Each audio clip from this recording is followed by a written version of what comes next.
دیکھنے والی ہر آنکھ، سننے والے ہر کان، ہر باش اور انسان کو بلال مبشر کا سلام ہو۔ آئیے 365 دنوں کے اوپر روشنی ڈالتے ہیں۔ 9 اپریل 2022 کو رات کے اندھیرے میں جب پاکستان ڈیموکریٹک موومنٹ نامی 13 جماعتی اتحاد کو اقتدار تک رسائی دی گئی تو کسے معلوم تھا کہ ملک کے ساتھ کیا ہونے جا رہا ہے؟ کیا یہ سوچا جا سکتا تھا کہ دستور کی تخلیق کا دعویٰ رکھنے والی جماعت آئین کے پرخچے اڑا دے گی؟ کون سوچ سکتا تھا کہ 3 مرتبہ پاکستان کا وزیر اعظم رہنے والا شخص انتخابات سے راہ فرار اختیار کرے گا؟ کوئی بھی ذی شعور شخص یہ تصور کرنے کے لیے تیار نہ تھا کہ عدلیہ کی تقسیم کی تاریخ دہرائی جائے گی۔ کون سوچ سکتا تھا کہ آئین کے محل سرا آئین شکن حملہ ور ہوں گے؟ کس کے گمان میں تھا کہ دستور کی سبز ٹہنیوں کو خزاں آشنا کرنے کی کوشش کرے گی؟ لیکن پوری قوم نے دیکھا یہ سب کچھ ہوا۔ جی ہاں ناظرین، یہ بالکل سب کچھ ہوا۔ نون لیگ کے ماتھے پر سپریم کورٹ پر حملے کا داغ بھی باقی تھا۔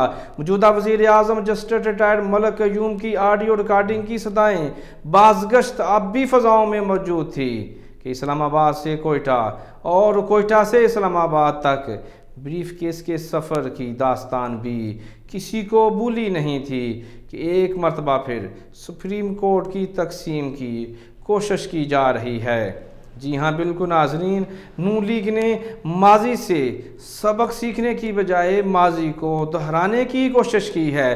سپریم کورٹ کی حکم عدولی کا اعلان کرتے ہوئے بلا دیا کہ یہ وہی بینچ ہے جس نے قاسم سوری کی رولنگ کو خلاف آئین قرار دیتے ہوئے 13 جماعتی اتحاد کی حکومت میں آنے کے لیے راستہ ہموار کیا تھا۔ جی ہاں، یہی عدلیہ تھی جس نے میاں محمد نواز شریف کو سزا پوری کرنے کے لیے محض ایک اسٹامپ پیپر پر بیرون ملک جانے کی سہولت فراہم کی تھی۔ تسلیم کیا کہ عدلیہ کی تاریخ اتنی بھی تابناک نہیں۔ یہ بھی درست کہ جسٹس منیر جیسے جج صاحبان کے فیصلے آج بھی عدلیہ کے لیے شرمندگی کا باعث ہیں، لیکن اس کے ساتھ ساتھ یہ بھی ایک مسلمہ حقیقت ہے کہ عدلیہ نے اگر بھٹو کو سزا سنائی تو اس پر عمل بھی ہوا۔ یہ بھی ماننا پڑے گا کہ عدالتوں نے نواز شریف کو جیل میں بھیجنے کا حکم دیا تو انہیں جیل بھی جانا پڑا۔ عدالتوں نے وزرائے اعظم کو نااہل کیا تو حکم کی تعمیل بھی کی جاتی رہی ہے۔ دنیا بھر کی عدالتوں سے متنازع فیصلے آتے ہی رہتے ہیں، لیکن تاریخ میں پہلی مرتبہ ہوا ہے، جی ہاں ناظرین، تاریخ میں پہلی مرتبہ ہوا ہے کہ کابینہ نے متفقہ طور پر ایک عدالتی فیصلے کو تسلیم کرنے سے صاف انکار کر دیا ہے۔ موجودہ حکمران اتحاد میں شامل اکثر جماعتیں 1970 سے لے کر اب تک حکمرانی میں شامل رہی ہیں، ریاستی اداروں کے ساتھ مل کر کام کرنے اور ان سے ٹکرانے کے نتائج سے بھی واقف ہیں۔ یہ جماعتیں آئین توڑنے کے نتائج سے بھی بالکل باخبر ہیں۔ یہ لوگ عوامی مینڈیٹ کا احترام نہ کرنے کے نتیجے میں وقوع پذیر ہونے والے سانحہ سے بھی آگاہ ہیں، لیکن پھر بھی ضد کی ہے۔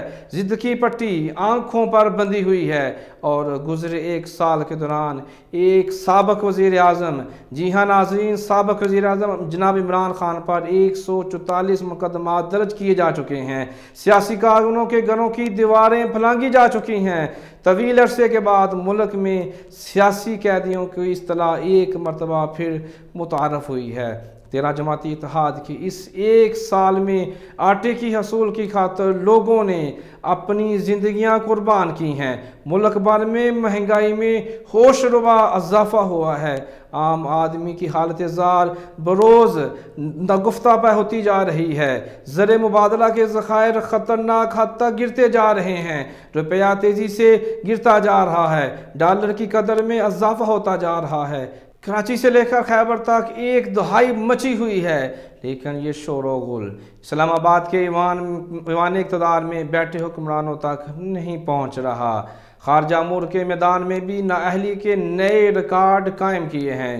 شاید ہی دنیا کا کوئی ایسا ملک ہو جہاں ہمارے ہونہار وزیر خارجہ نے قدم رنجہ نہ فرمایا ہو، لیکن ان کی آنیوں جانیوں کا نتیجہ یہ نکلا کہ چین اور سعودی عرب جیسے ممالک نے بھی قرضہ دینے سے نہ صرف انکار کیا بلکہ مالیاتی گارنٹی تک بھی دینے سے انکار کر دیا ہے۔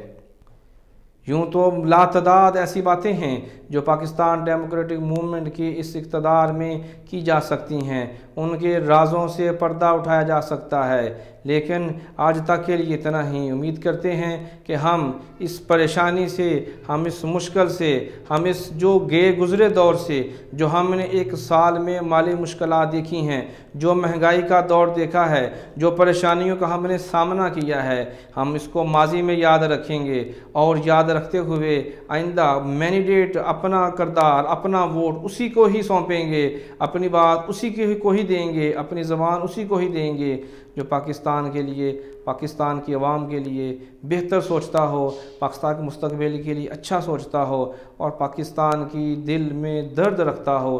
پاکستان زندہ باد، قائد اعظم پائندہ باد۔